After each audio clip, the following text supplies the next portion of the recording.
Hello, everybody. Welcome back to Gooner Gathering. My name is Goonerly Meads Lee Meadows. I'm here today to talk to you about the Villa versus Arsenal. This is the preview show. Bit of a condensed one today because I'm a bit busy looking after my little girl today. So the press conference has just finished a while ago. I want to cover briefly some of the points that have come from that.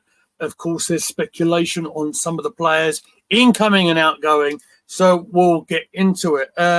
Mikel Merino, we had the here we go announcement, didn't we, yesterday from Fabrizio Romano. Mikel Arteta wasn't going to be drawn into talking about him in the presser today because I'll sort of paraphrase him a little bit. He's not our player yet. Clearly, when the club are ready, when they've done their video and they've done their interview and all that business that goes on behind the scenes, then they'll announce it. So obviously with time at recording nearing 11:30, I wouldn't imagine he'll be available for selection for Saturday's game. Of course, Mikel was also asked about Eddie Nketiah. A lot of speculation saying that a fee and terms have potentially been agreed with Nottingham Forest with him. He has been expected to train today with the first team squad, and he may be available, like we expected to be available for and prepared for tomorrow. Saying, quotation from Arteta, whatever happens, if it'll happen, it'll be good for everyone. So what I think he's trying to say there is, look, we've got the game on Saturday. If we need a forward player, we're going to have to use, we have what we have at the moment, right? So, but clearly he's in mind that if, much like Emil Smith-Rowe, a player that needs to be playing games, is 13 games at the stage of where he's at, sounds to me like he's not going to step in his way, and if he needs to leave, that's what he'll do. So moving on to fullback positions, and I want to talk about Timber a little bit because Arteta was asked whether Timber is fit to start, and his answer was a little bit cryptic and being a bit careful, obviously not wanting to give too much away for our opposition, but saying that we have to be cautious. Obviously, he had a pretty good pre-season up to a point, but then he missed a couple of games. I think it's something a bit to do with a bit of a tissue issue. So, which kind of puts into question my tactical thinking here as well, because in an ideal world for me, as much as Zinchenko had a pretty decent game for me at left back-ish against Wolves on our opening day, him to be playing at full-back against a very good Aston Villa side, is opposition that caused us lots of trouble and probably ultimately finished us off in terms of the title race.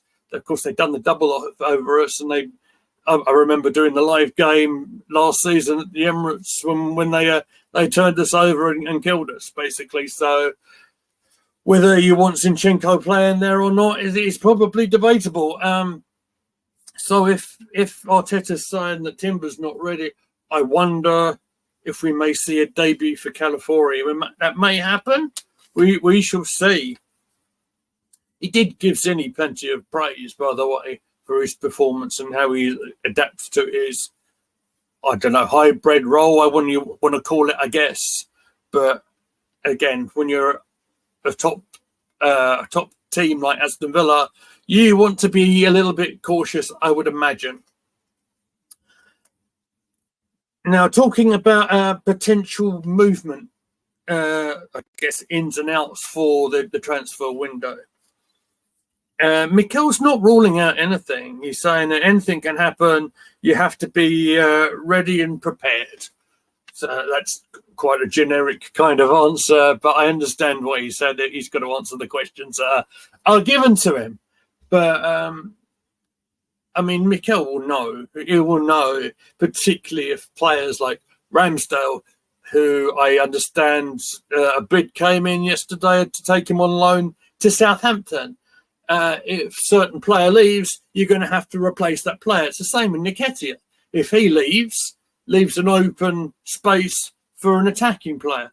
If Reece Nelson leaves, for example, he could go to Palace, potentially. If there's an option there, he could go to Wolves, fill in the Neto vacancy. Who knows? That's just speculation on my part. But you have to have a plan A, a plan B, and a plan C, I guess. So we shall see. The window is coming fast upon us. I believe it's at the end of next week. What are we today? We are the 23rd. So yeah, it'll be the end of next week.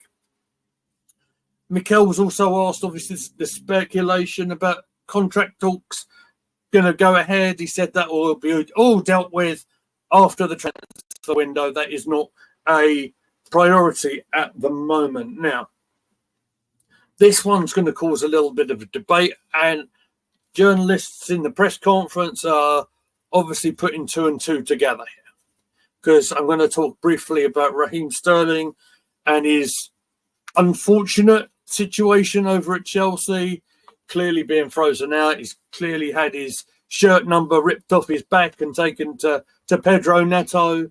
Clearly has not got a future at Stamford Bridge. Mikel was asked about his working relationship when Mikel was the assistant to Pep Guardiola, and he just said that his time with him was exceptional. He's got a strong relationship with the fella. It doesn't suggest to me that he's going to go out and buy him, because it doesn't fit the mould as far as I'm concerned. Obviously, when I had Bertie on the other day, I kind of asked that question, whether he might fit into that position as one of them wide vacancies, perhaps, but obviously just to stir a question. The press obviously have asked that question because of his time over there at City. Difficult one for Raheem, and I don't think potentially has helped himself with the big old statement, whether it came from him or his management team or whatever. So I'm going to knuckle down and do my business and all this. I don't think that's going to really help him. We'll see. Again, it's a case here of Chelsea having so many players that they don't know what to do with them, and that's why I think the club, for me, are in a terrible mess. Anyway, that's not our problem. The only other thing I really want to bring up really is Declan Rice. Now, we are aware, of course, that Declan went off towards the end of the game against Wolves. It's an unusual substitution, actually, because he brought Gabriel Jesus on for him. But, there was a suggestion that he might have got hurt a little bit. Emerson, when he was on the stream with us the other day, did say that he went for an MRI scan, I guess, as a precaution. Nothing mentioned in the press conference about Declan and his availability, so we can only assume that he is fit and well to play at Villa Park. Clearly, this is going to be a very difficult game against a very good team and against our former manager. I'm going to say, put my head and neck on the line and saying I think we will edge this 2-1.